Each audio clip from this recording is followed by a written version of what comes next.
I am Asa Buck. I am your elected sheriff. Thank you very much. I've been in office for 17 years.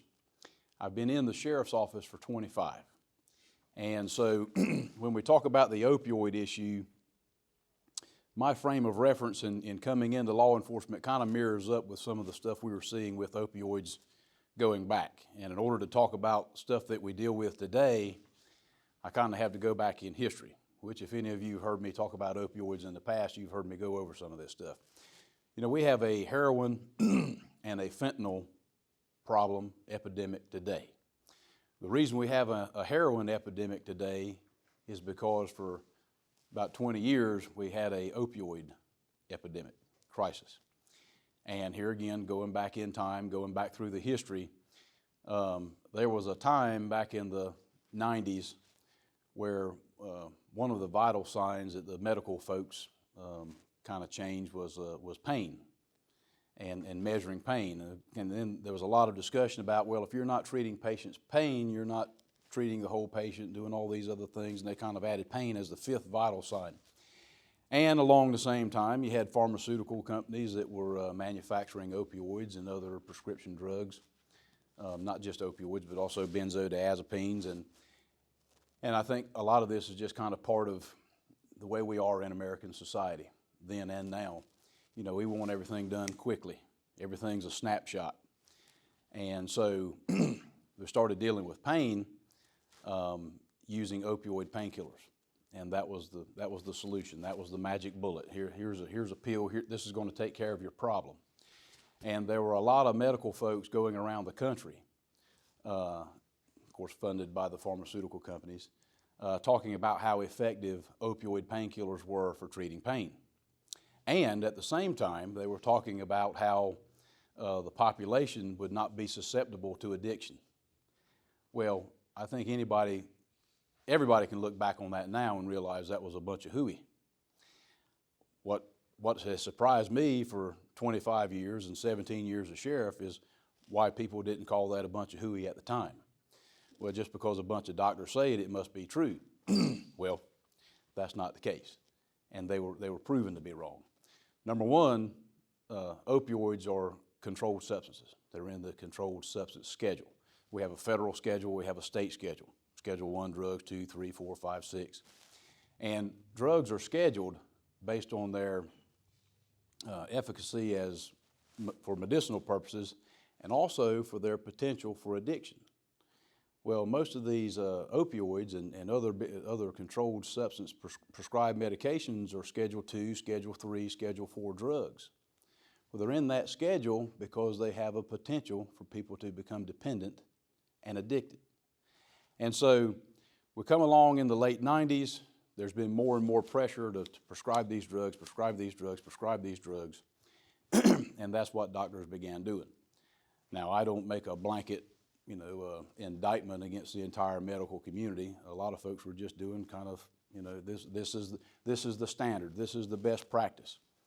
And, the overwhelming vast majority of our medical folks do exactly what they took their oath to do. Along that same time, we had a lot of unscrupulous people who had medical licenses, and they were writing prescriptions to make money.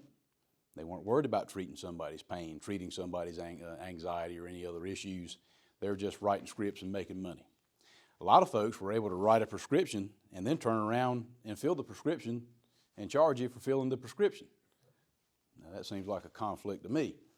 So anyway, that's how we've kind of gotten to this point in our country. And some states were worse. And any of you that's watched the television over the past 5, 10, 15 years with regard to this issue, you've seen how these things have played out across our country. Things were very bad in Florida where they had these dock-in-a-boxes, they would call them. Somebody would just go and rent a room like this, and they'd open up a doctor's office, and they had people lined out the door, charging them $200 a pop. No insurance, just cash money. Boom, here's your prescription. What do you think those people did with those prescriptions? Sold them. I'll go get some for myself, and I'll sell them too. I mean, we had people all across our country, and Carteret County is no exception. If something's going on somewhere else, it's going to go on right here too. It's just maybe on a different level, on a different scale. So all of a sudden, you've got a bottle with 90 pills in it. you got hundreds or $1,000 right there. A lot of people began supplementing their income. You know, and not everybody who did these types of things were criminals or considered themselves criminals, and a lot of people live paycheck to paycheck, and a lot of people get behind. And so, you know, some folks just had ready money right there, and they ended up getting in trouble with the law for selling drugs, diverting controlled substance medication. If you sell your controlled substance medication to someone else, it's just like providing or selling any other drug. These are controlled substances, whether it's cocaine or whether it's an opiate, an opioid pill. It's the same difference. And when I came into office, well, when I was a deputy in the late 90s, early 2000s, I began to see this myself because I was responding to the calls where someone would break in your house and steal your medication. We were starting to have some overdoses, nothing like what we have today. And, you know, we didn't have people who were overdosing and dying from crack cocaine. Of course, you would think, you know, you'd smoke something like that, you would think that would kill you anyway, or just doing heroin or some of these other drugs. But we never dealt with any of that type of stuff. We didn't start having overdoses and overdose deaths until we were dealing with the prescription drug issue. And when I first came into office in 2006, yes, I know it's been a little while now, doesn't seem like that long ago, but that was one of the things I ran on. I ran on doing something about drugs in the community in general, but also focusing on the prescription drugs because we were having those overdose deaths and we were having those property crimes that were going along with the prescription drugs. And if somebody knew you had a prescription drug, you know, opiates or benzos in your house, you could leave, go up the road 5 minutes, somebody was in your house and gone before you even know it. I know, I took the reports. I know how it was working. And we were having a tremendous number of reports for stolen medication. Many of them legitimate, many of them not legitimate reports. We had people filing false reports because they were using or selling their prescription. Then they'd go and get a police report and then go to the doctor and say, hey, somebody broke in my house and stole my pills. So what does the doctor do? Here you go. Here's you another script. So you get 2 for 1. And that just went on and on and on until everybody kind of started figuring out what was going on. The doctors, you know, kind of came back from that a little bit and basically said, hey, you know, it's your responsibility to control your medication and not let somebody else get a hold of it. We're not going to give you another script. And that took a lot of work between law enforcement and the medical community.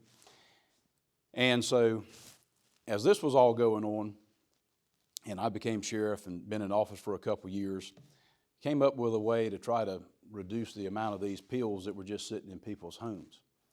And back in 2008, we started the Pills Can Kill prescription drug turn-in program, where we would have our folks out in the community, and also all during the year, you could come down to the sheriff's office, police department, turn in your prescription drugs to get those medications out of your homes.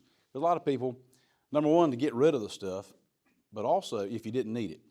But if someone needed to maintain those medications for medical situations, not just to leave the stuff just sitting on the windowsill or out on the counter or in the medicine cabinet where if somebody came to your house, they knew right where to go to get it. And oftentimes it's not somebody breaking in your house, but it's a family member or a friend or somebody who stops by. They know what you got, or they might go there and kind of see what you got, and there's your, you know, prescription opiates or your prescription benzodiazepines just sitting right there. And sometimes they'd take a few out, sometimes they'd take the whole bottle. And I mean, this was just a, you know, an epidemic all across the country, all across our state, all across our county, dealing with those issues in law enforcement, in addition to everything else that, you know, all the old-fashioned stuff that we've always had to deal with from time immemorial. And so, you know, these issues continue to bring along new challenges with us. And so in 2008, we started the very first prescription drug turn-in program was held right here in this county through our sheriff's office and working with our local police departments as well. And the very first day we had, the first one we ever did, we had about 40,000 dosage units turned in. And since that time, I think we're up to something like 4 million doses that have been turned in. When we first started, we used to count the pills, which took a long time to count them. Then we bought some pill counters and they counted them for us and we had to keep track of all the stuff. We don't even count the stuff anymore. We just weigh it, and there's a formula that they can use that gives us the number of medications, number of dosage units. And so I'm very proud of what we did right here in our county, and our citizens, right from the very first, realizing that we had an issue like that and just showing up and supporting that program, and then that has continued. And then that program, the way we did our program here, other sheriff's offices and police departments across the state started doing them. And then a statewide program called Operation Medicine Cabinet, which goes to the storing your medication securely, and Operation Medicine Drop, which is they do the twice a year drug turn-ins, was adopted as a statewide program. And millions and millions and millions of dosage units have been taken out of people's homes through those programs. I mean, when we were going through just looking at some of the stuff that was turned in, we had stuff turned in from the 80s, from the 70s. I remember seeing a bottle from, I think it was a Bell's Drug Store on Front Street in Beaufort from 1967, I think it was. So, when you talk about people we've all got stuff that's old, right? I remember growing up and people say, well, I've got T-shirts older than you, and now I've got T-shirts that are 20, 25 years old. So, we all keep stuff for a long time, stuff we ought to get rid of and throw away. You just never think about it. But a lot of this medication is just sitting right there in our homes. And a lot of it's still there now, but nothing like what it used to be. And so I'm very proud of what we've all done together working to tackle that issue. So we continue having these situations, doctor shopping, prescription drug diversion, OD deaths, overdose deaths. And, that was kind of my thing for many years, was trying to tackle the prescription drug issue. And I ran for, not president, but third vice president of the North Carolina Sheriff's Association because I wanted to be involved with many things in our state, but that was my primary focus. And ended up becoming president of our association, and I ended up serving on the governor's task force for mental health and substance use. I've served on the Attorney General's task force for opioids, out of which came the STOP Act and the HOPE Act a few years ago, where I think the only bill passed in the North Carolina legislature where everybody agreed and everybody voted in favor of passing these bills to curb some of the prescribing practices and a number of other things to address the prescription drug issue. Unfortunately, along around the same time, the drug dealers in our country, the people who traffic drugs from out of our country into our country and supply the drugs that come into our country, they began flooding the market in our country with heroin. So you have the reliance, the prescribing, over-reliance on prescription drugs going down. And then you have the use and dependence and addiction of illegal street drugs, heroin, going up precipitously. Well, as the use of heroin increased, we began having increased numbers of overdoses. And this is in our county, throughout our state, throughout our country. Everything I say is county, state, country, because it's the same all across the board.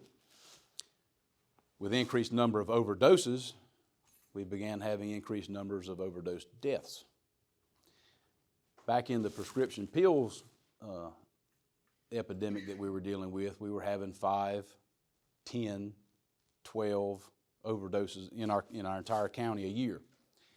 And I was going around every chance I had the opportunity to come and speak with a group like this in front of the medical community, in front of the dentists, any group I was able to get in front of just to bring awareness to the situation. I'm out there, me and our district attorney, Scott Thomas, we're screaming from the rooftops. We're making arrests. We're having public events. We're trying to educate the public as to what's going on to build support with what we're doing. And so then we come along to dealing with heroin. And then they started putting fentanyl in the heroin. And now they're putting fentanyl in almost all of the drugs, not just in heroin. They're putting fentanyl in cocaine. They're putting fentanyl in methamphetamine. They're putting fentanyl in all types of things. And so then we've seen the overdoses and the overdose deaths skyrocket. In 2019, in my office, just in the sheriff's office, we have 9 local law enforcement agencies in Carteret County, 8 police departments, and your sheriff's office. Just in our sheriff's office in 2019, we had, I think, 11 overdose deaths. The very next year, we had 22, just in the sheriff's office. That's not counting the other police departments. So in 1 year's time, from 2019 to 2020, we had a 100% increase in overdose deaths just in our office, the cases that we investigated. And the vast majority of the overdoses that do occur out in the sheriff's office jurisdiction. Unfortunately, we have almost all of these cases to investigate. In 2021, and the numbers have fluctuated a little bit. Luckily this year they've gone down, but not as much as we'd like to see. In 2020, the total number of overdose deaths in our county was 35. The overdoses were happening so fast in the very first part of 2020, I think in January and February, and we were having so many. Before that time, we weren't sharing statistics from police department and the sheriff's office. We would get statistics through the state. We all knew what our own stats were, but I don't know what Emerald Isle PD's stats are unless I call Mike and say, hey, Mike, can you give me the stats on such and such? We share them, then I'll know. But we were having so many overdoses coming in that I got with all the chiefs. I said, look, we've got to get a handle on this thing. If nothing else, we've just got to know. We all need to be on the same page with how these overdoses are affecting the entire county. Because, you have a police department here in Emerald Isle, but you don't only deal with Emerald Isle things. You have people who come here from other places that are addicted, looking to break in things or whatever. Anybody can come across that bridge and drive over here. We live in a free society. So things come to your town that, things out in the county area. We all work together on all kinds of different things. County lines and city limits are just that. There's a sign that tells you you're in Emerald Isle now, but, that's about it. It ain't a force field. It ain't an invisible barrier. And so we got together in all of our police departments and our sheriff's office. We compile monthly statistics. Then everybody sends that information back into one of my detectives, and then we send that back out to all the chiefs. And we share it with commissioners, county commissioners, anybody who wants the information. It's not a secret. It's a public record. And so in 2020, we had 35 drug overdose deaths in Carteret County. 22 of those were investigated by the sheriff's office. Now that's a big number, 35, 36, depending on the stats you look at. We've never, ever had any numbers like that in the past. And in 21, we had 30 overdose deaths. In 22, we had 31. And this year, for 23, we've had 24. And the total numbers of overdoses have gone down. A lot of people, our rescue squads, our law enforcement officers responding to these overdoses. At one of the training sessions or seminar or something I attended in Raleigh, or some group was putting something on, and they were talking about putting Narcan in patrol vehicles. Narcan is an overdose, an opiate reversal drug. It won't work on anything else. It only works on opioids. And a lot of sheriffs out in the western part of the state had started putting Narcan in their patrol cars, because oftentimes the deputies may actually get to the scene before the rescue squad could, or at the same time, where one shows up, you give one dose, the other shows up, we give them another. And so just as soon as I got back from that, I don't remember what year it was, but we put Narcan in our patrol cars. And encourage a lot of the other police departments to do the same thing, and many of them have and maintain Narcan in their cars as well, in case they are able to arrive before the rescue squad. And along around the same time, it seems like we were putting Narcan everywhere. I've got Narcan in our jail. We've got Narcan in all of our patrol cars. We've got Narcan in our schools. One of my SROs saved a young man's life in one of our high schools several years ago. Had to administer Narcan to him and brought him out of his overdose. And so, that's just kind of tells you where we are in this world. where you've got to have that kind of medication. You know, you might expect it to say, hey, Sheriff, yeah, you might need some of that stuff down at the jailhouse, but you wouldn't necessarily expect that you'd need that kind of opioid overdose reversal drug in a schoolhouse. You'd expect it at the jailhouse, but not the schoolhouse. And so, you know, we've just been continuing to deal with all these things. And so, you know, so you say, well, what is everybody doing? What's kind of the current situation? You know, if you listen to me and our district attorney talk about this issue, and I talk about our district attorney because we've got a fantastic working relationship, and that doesn't exist in some other places. But our DA's office is committed to the same things that we are. And, you know, our sheriff's office, we are a recovery-oriented sheriff's office. Everybody who gets into drug addiction, number one, didn't intend to become a drug addict. And with the prescription drugs, you had a whole new path to addiction. You've always had the old way of doing it. You know, you start out, you're young, you underage drinking, smoking, start smoking marijuana, then that's not enough, then you move on to cocaine, and you move on to harder drugs and on up. That's one path towards addiction. When we had the prescription drug problem, a whole nother avenue towards addiction was created. People who had an issue, mental health issue, anxiety, pain, you go to a doctor, how do they deal with it? Through a prescription drug. Benzodiazepines, opioid painkillers. And that was another part of bringing the awareness to the situation was the prescribers were not having the conversations with the patients to tell them what the side effects were or what the potential for dependence and addiction to the opioid painkillers was, and the benzos too.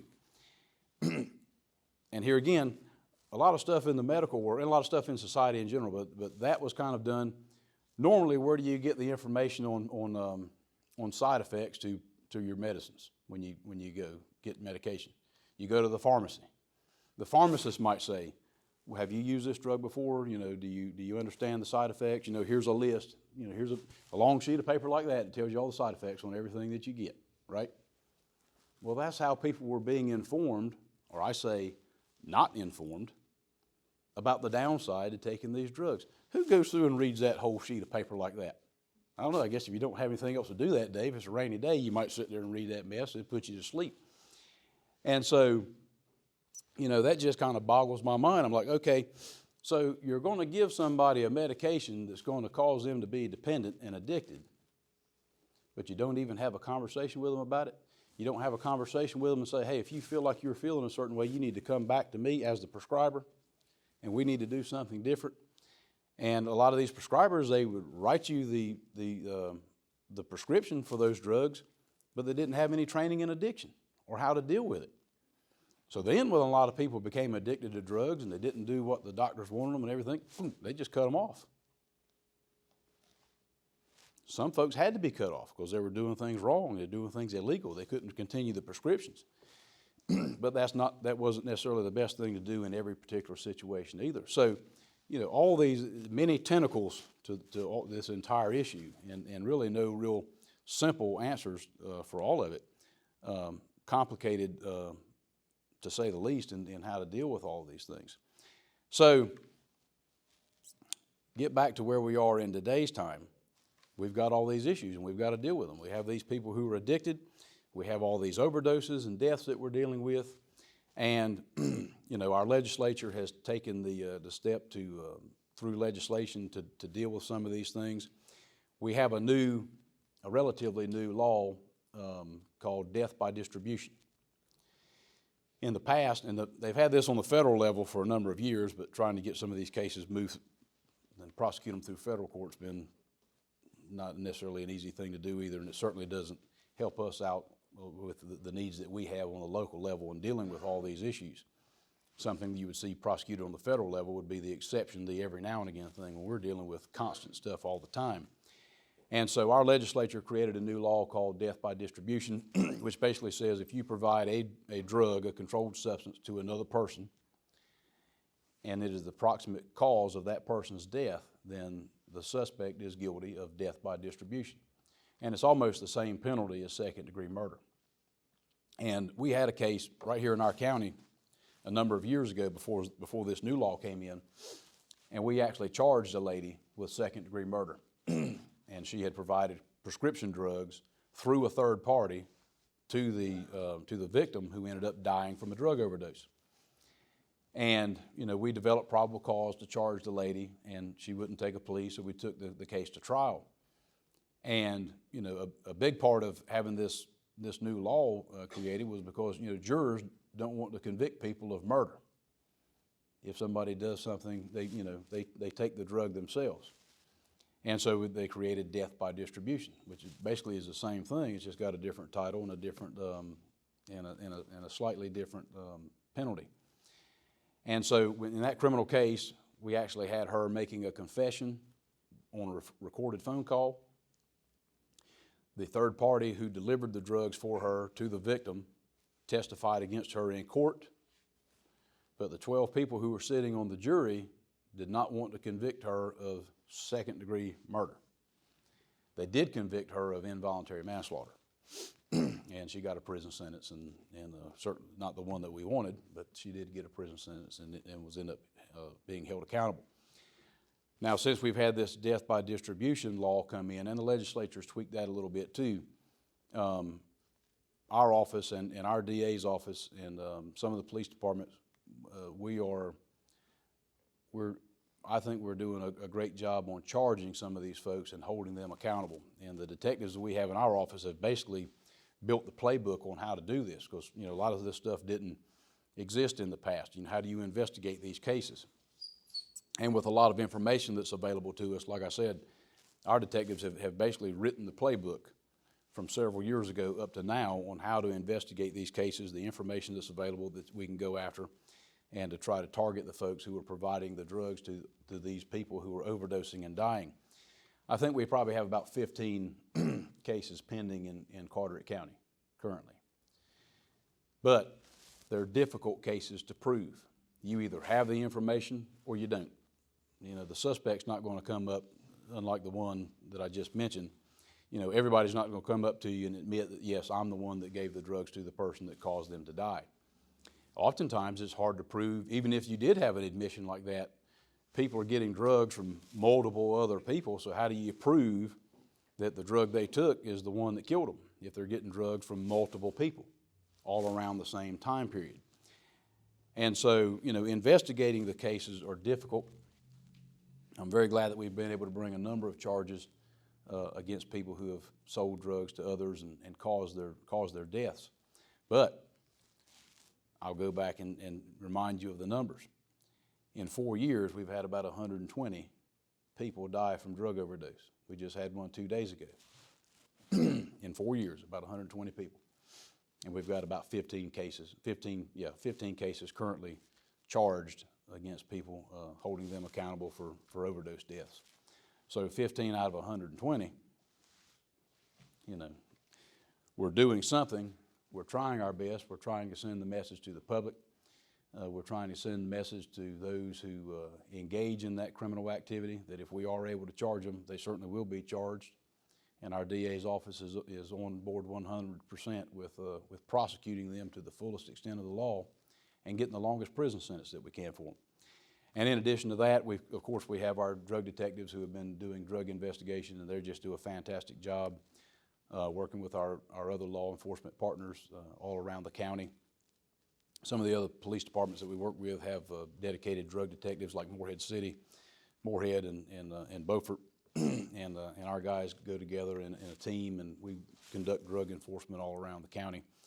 And we're trying to arrest as many as we can and continue to send that message to people, here again, to the public, so you know what we're doing, and to those who continue to make those bad decisions to sell drugs. And depending on the amounts that they get caught with these days, you're talking about significant and lengthy prison sentences if they're caught and arrested and prosecuted for trafficking amounts of heroin and other drugs. And so, and then we'll talk about the education. We're trying to educate kids in school, public education, strict enforcement, and treatment. And I wanted to touch on that real quick. through our office and working with the DA's office and the courts, as I mentioned, we are a recovery-oriented sheriff's office. I think we need to try to prevent people from using drugs to begin with. I'm definitely an advocate for strict enforcement, and I want to bust every drug dealer in the county, and I want to send them to prison, unless and until they change what they're doing and turn their lives around and go back to being productive people. I'm all for second chances.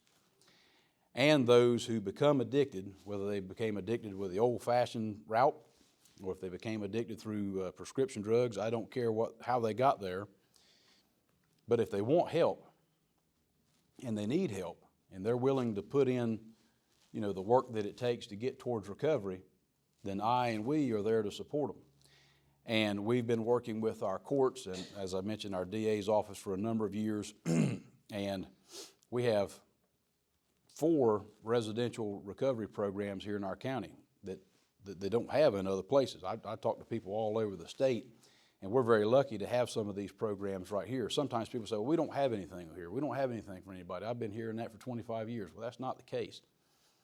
Hope Mission, Hope is Alive, the Miriam, and Loaves and Fishes over in Beaufort. We send a lot of people from our jail to those programs. We've been sending people to recovery programs for several years. Again, working with the courts. If somebody breaks the law because of their dependence to drugs, if you don't do anything about the dependence, what's going to continue to happen?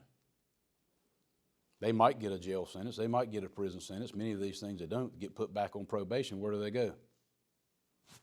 Right back in your community. Well, if they broke in your house last week because they were dependent on drugs and they're dependent on drugs this week, what's going to happen? They're going to break in your neighbor's house next week, right? I mean, that's how this works. And so, it's not a get-out-of-jail-free card. It's not, somebody doesn't get arrested and they say, hey, I want to go to the recovery program and drop all my charges. That's not how this works. And I think we've developed a pretty good system, carrots and sticks and accountability. People who do come to our jail, and they do it with people who don't come to jail as well, but that's, those agencies and the DA's office and their attorneys and those individuals, they kind of work that stuff out on their own. But me, as your sheriff, I run your jail. And we have a jail which was designed with 116 beds, and we've generally always got 130, 170, sometimes we've had upwards of 200 people in there. Well, through the electronic monitoring and pretrial release program that I started years ago, we get people out of jail. We put an ankle bracelet on them. If they meet the qualifications and they're able to be released, then they can go back home. They can go to work. They can attend these recovery programs, and we still have some monitoring capability on them. And so right now, we have 70 people who are not sitting in your jail at $50, $55, $60 or more a day at your expense. They're wearing ankle bracelets and they are released back into the community and they're being monitored by my deputies. That's 70 people. I'll share just a little bit of information with you on that. That is, I'm looking at the wrong sheet here. For this past year, we've just gotten up to 70, but we've had about 60-some for this past year and just gotten up to around 70. And that has saved our jail, which is an overcrowded facility we've been dealing with for many years, and I'm trying to get the commissioners to build a new jail for us. That has saved us, look at the number of jail days we've saved, 21,000 jail days. That's a cost saving just in housing those inmates of over $1 million. $1 million. And when I take and I factor, of course, you can't save money without spending money. I've got to have the deputies to oversee the program. There is some cost in the monitoring fees. But when I go in and factor everything out, we still come ahead about $600,000, even when I subtract the overhead for maintaining these programs. And some of that is our county commissioners actually fund some of these beds in these local recovery programs. we're paying $35 or $40 a day to Loaves and Fishes, Hope Recovery, the Miriam, to house those former inmates instead of paying the $55, $60 a day to maintain them in your jail, which is an overcrowded jail. As I mentioned, we have 116 beds. I've got 70 people out on pretrial release. That's more than half the capacity of the jail, in addition to the numbers that are currently in the jail, in the 120s, 130s, 140s. You know, if you took all those people and put them back in jail and they weren't on pretrial release, you'd see what kind of situation we have in our jail facility. So even though we've been able to reduce the jail population through those programs, you know, a new jail or a jail expansion is something that we severely need and have for some time. And I thank Celeste Cairns and Norm Sanderson working with the state legislature this year, and they got us $5 million for our jail project. And I think that's going to help us in buying a piece of property, hopefully close to the courthouse, and working on our jail expansion project, which is severely needed. So I talk about those programs, working with Hope Mission. Hope Mission is Hope Recovery. Loaves and Fishes and the Miriam. We've been tracking the folks that go through these programs, and we don't run their criminal records, but we have CJ leads and some other things that we can look. Obviously, if somebody gets arrested through our office, we know that immediately. And so we're tracking the success of these folks that complete these programs, and then tracking them long term to make sure, who recidivates, who breaks another law, who overdoses, who ends up back over the hospital or whatever. And so everybody, and all these programs are 6-month programs. And so not everybody who goes over to the residential recovery programs completes the programs. And if they're one of our inmates and they go over to the program and they get kicked out, or they reoffend, or they do something that gets them kicked out of the program or our program, our rules, then they come back to jail, and they come back to jail under a double bond. So whatever their bond was when they were released, if it was $20,000, and then they're allowed to go to one of these programs, if they get kicked out of the program or we return them to our jail, then they come back under a double bond. And then they don't get any consideration on their cases or anything. Now, if they go over there and they complete the program, a lot of these folks will end up getting a probationary term through the court, and then that's another period of time where they can be monitored to make sure that they don't reoffend, don't pop positive on drug tests, and then the DA's office may give them some consideration on their criminal cases. And when it comes time, whether if they've already do that through probation, but if they reoffend, then they get hit with a probation violation. And so there has to be some level of accountability for the person who's going through the recovery program. It's not just, hey, I want to go to a program and get all my stuff done away with. That's not the way it works. There's a lot of accountability built into our program the way we do, and if they don't follow everything to the letter, they end up coming back to jail, or if post-adjudication, after they adjudicate their charges, they're still on probation, and if they don't follow it to the letter of the law, then they get hit with a bigger stick. And that's the way it's got to be. You've got to be structure when you're dealing with these types of situations. And you'd be surprised at people that fail. And I've started a new program. I got a grant through the state for Vivitrol injections. Vivitrol is an opioid blocker. There's different ways of dealing with people's opioid addictions through Suboxone and methadone. Those are opioid replacement therapies. Vivitrol, which is a 30-day injectable, is an opioid blocker. And it's supposed to reduce cravings. And this is something that I've tried to start in our jail for a number of years, which has been a bit cost prohibitive, because the cost of that Vivitrol injection could be anywhere from $1,000 to $1,500 depending. And the company that makes the injectable has a patient assistance program, and we work with them on all these issues. But we work with a local doctor in Beaufort, and we applied for a grant last year, and we were approved I think we've got $388,000 to begin this Vivitrol injection program. just to kind of run a pilot and see how people do on with the Vivitrol injections. And the doctor, Kerry Willis, that we work with over in Beaufort, he's been prescribing Vivitrol for some time, and he's had good success with the patients that he's been seeing and getting them stabilized and what I would call normalized back into regular life and not being just drug seeking and things like that. They kind of get your mind back geared towards, like the rest of us, on what's going on in the real world and your duties and your responsibilities, not just seeking drugs. And so as of now, we have 20 people that we've started on our program since April, and they get a Vivitrol injection once a month. And so far, out of those 20, only 3 have failed. And I think the devil's always in the details, but if you drill down into those numbers, I think only one of those is a real failure.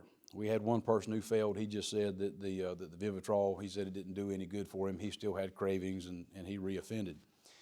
We had one person that we sent over that was,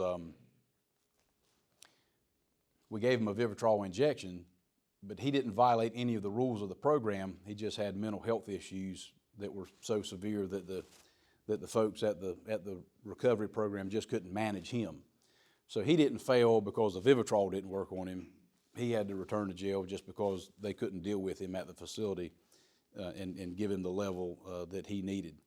Another person, matter of fact, she was the very first person we put on Vivitrol. We delivered her to one of the recovery programs, and I think the next day she cut her ankle bracelet off and left the facility. By the time my deputy got over there to get her and bring her back to jail, she had gone up the road, and then she had come back. I don't know if she thought her boyfriend was going to pick her up, or she went and drank, and she wasn't in there on opioids. She was there for alcohol, DWI. And so she came back. She knew what was going to happen, so she came back to the facility, and they picked her up and brought her back to jail. But that wasn't, she was only there 1 day, 1 or 2 days. But that wasn't a failure of the Vivitrol. That was a failure of her bad decision. So I think out of 20, we really only had what I would call 1 real failure. But I'll say we had 3 that have failed. The other 17 have still been doing well. 5 have graduated from the programs, and we still have 12 who are still in the residential programs and receiving that Vivitrol injection monthly. And we've been getting good information that they feel like the injection has helped to curb their cravings. And and here again, if someone who is on Vivitrol, if they go and they attempt to use an opioid, it's an opioid blocker. So they don't feel the effects of the opioid. So they take it, they don't get high, they've just wasted their money and their time. Maybe they backslid and they just made a bad decision, but it didn't mess them up and get them back on, the path back down addiction. That's a common thing with folks who are in recovery, whether it's alcohol or drugs. Trying to get into recovery, it's always 1 step forward, 1 step back. 1 step forward, 2 steps back. People backslide. People get put in situations. People have stress, and they make bad decisions, and they go and they use again, and it kind of sets them back, and then they got to get back up on the horse and go.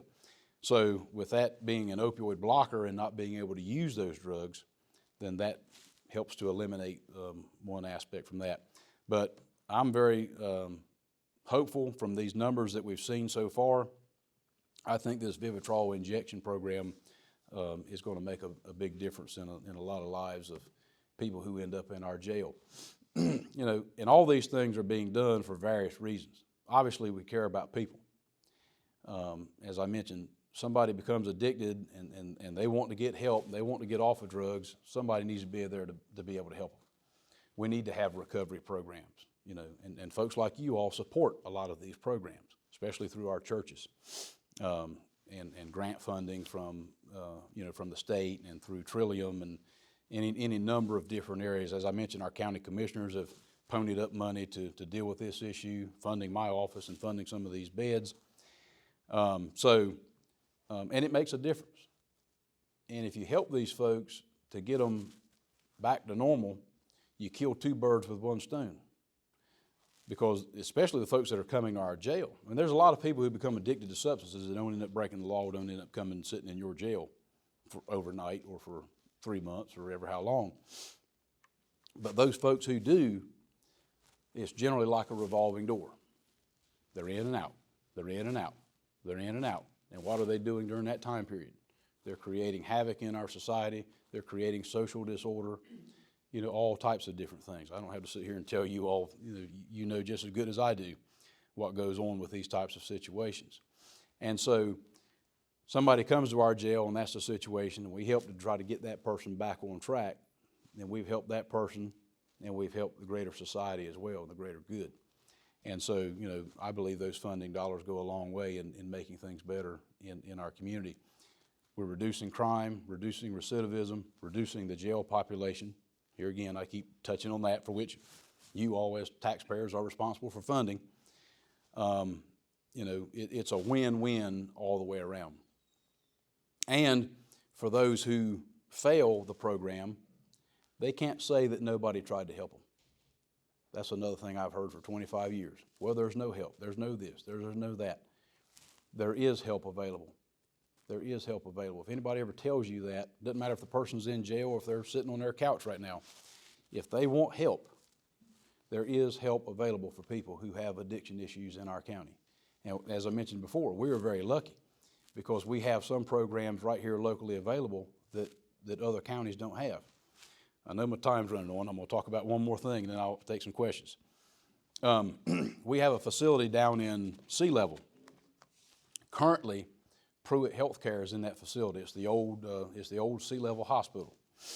And Dr. Williams, and I think Brooke Barnhill is going to come talk to you next month. Maybe she'll bring Dr. Williams with her. And but Carteret County had a great find when they found Dr. Randall Williams. He is the director of the health department, and he's also over social services as well. We have a consolidated human services group, and he's over all of that. And he and some others, and working with the county commissioners, they've identified a group. Their name escapes me, forgive me. But they have come in and they've looked at the Sea Level facility, which Pruitt is vacating. Pruitt is moving to Beaufort, just outside of Beaufort for their facility. And this group is going to come in and they're going to provide detox services. They're going to provide services for, obviously for adults, mental health services, detox services, drug treatment services, and they're also going to provide services for involuntary commitments. So we don't have 5 or 10 of your hospital beds filled up at a time with people under involuntary commitment who are sitting in the ER. Those folks will then, most of them anyway, will go to this facility in Sea Level. And it's not costing the county $1. Not $1. Matter of fact, I think the company is renting the building from the county for $1. The county's providing them the building, which we're lucky to have, and they're going to come in and set up shop and provide all of these services for people in Carteret County. And other people will be able to come as well, but I think that the priority is for Carteret County people. And I've got deputies, I talk about involuntary commitment, I've got deputies that are driving most of the transports it seems like we're making now are going to Winston-Salem. Well, Winston-Salem is 5 hours from Beaufort. That's 5 hours there and 5 hours back. We have people going further away from that. We've got deputies from the east that are passing deputies from the west on the road making transports. Obviously, we have to do that with jail inmates, but that's one thing. But the whole mental health system is just, I'm being recorded, so I got to be careful what I'm saying. It's messed up. It's messed up, and it's just a patchwork, and there's kind of no rhyme or reason on how some people just end up where they do. And there's just so many people that need these services, and they're being run all across the state. As I mentioned, we've got people going from east to west and west to east, and it's just, it's crazy.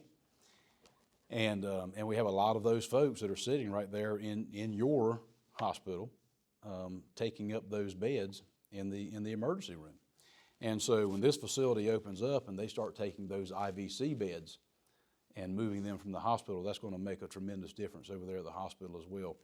And all of these recovery, substance use recovery-oriented services, it's going to be a big, big deal for Carteret County. I mean, I can't wait to see it. I mean, a lot of us are very excited to see how this plays out, and hope it plays out the way that we had hoped for it to.